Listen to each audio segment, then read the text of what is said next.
بسم اللہ الرحمن الرحیم الصلاۃ والسلام علیک رسول اللہ الصلاۃ والسلام علیک حبیب اللہ وعلی آلہ وصحبہ یا نور اللہ۔ قانون شریعت حصہ اول۔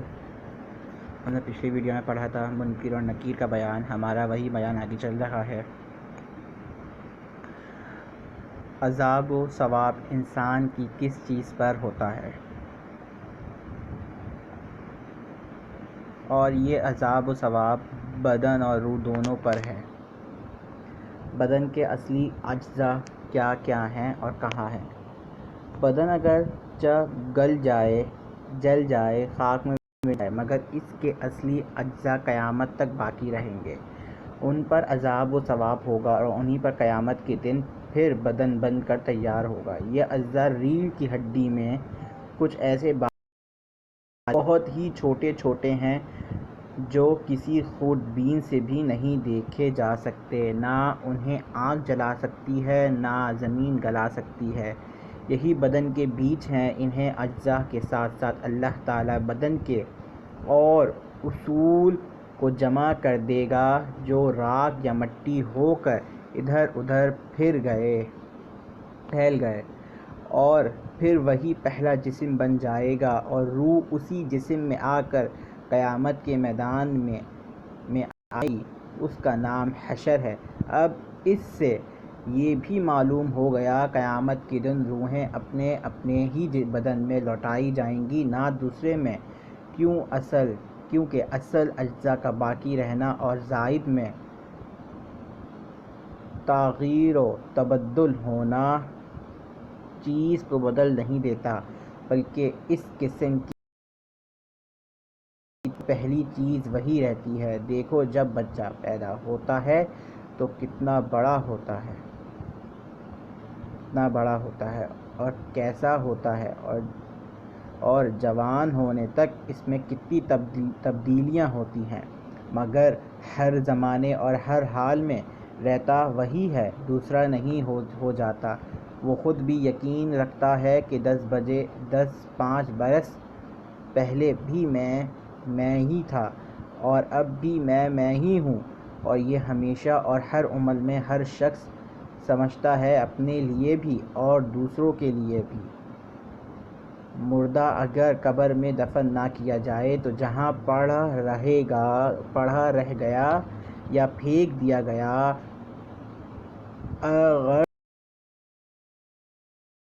وہاں وہیں سوال ہوگا اور وہیں عذاب پہنچے گا، یہاں تک کہ جسے شیر کھا گیا اس سے شیر کے پیٹ میں سوال ہوگا، اور عذاب و ثواب بھی وہیں ہوگا۔ قبر کے عذاب و ثواب کا منکر گمراہ ہے۔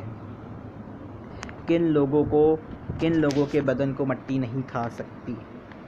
نبی، ولی، عالم دین یعنی کہ علماء اکرام، مفتی اکرام، شہید، حافظ القرآن جو قرآن پر عمل بھی کرتا ہو، یعنی کہ حافظ القرآن کے ساتھ ساتھ یہ بھی شرط ہے کہ وہ قرآن پاک پر عمل بھی کرتا ہو، اور جو منصب محبت پر فائز ہے، وہ جس نے کبھی گناہ نہ کیا، اور وہ جو ہر وقت درود شریف پڑھتا ہے، یعنی کتنی بولتے ہیں درود شریف کی تسبیح کثرت سے کرو تاکہ جب مرو گی تو تمہارے جسم کو مٹی نہیں کھائے گی، پڑھتا ہے، ان کے بدن کو مٹی نہیں کھا سکتی۔ جو شخص انبیاء علیہ السلام کو یہ کہے کہ مر کے مٹی میں مل گئے، وہ گمراہ، بددین، خبیث، مرتکب توہین ہے۔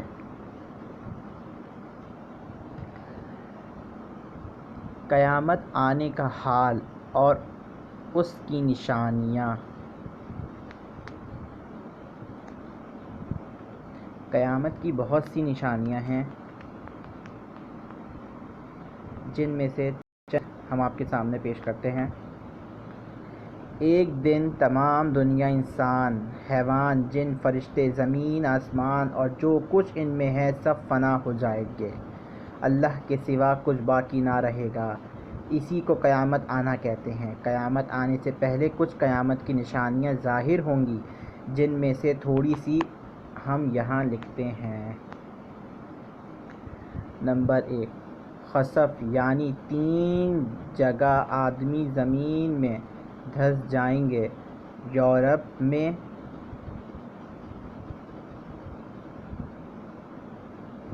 پچم میں اور عرب میں، یعنی کہ یورپ مشرق میں اور پچم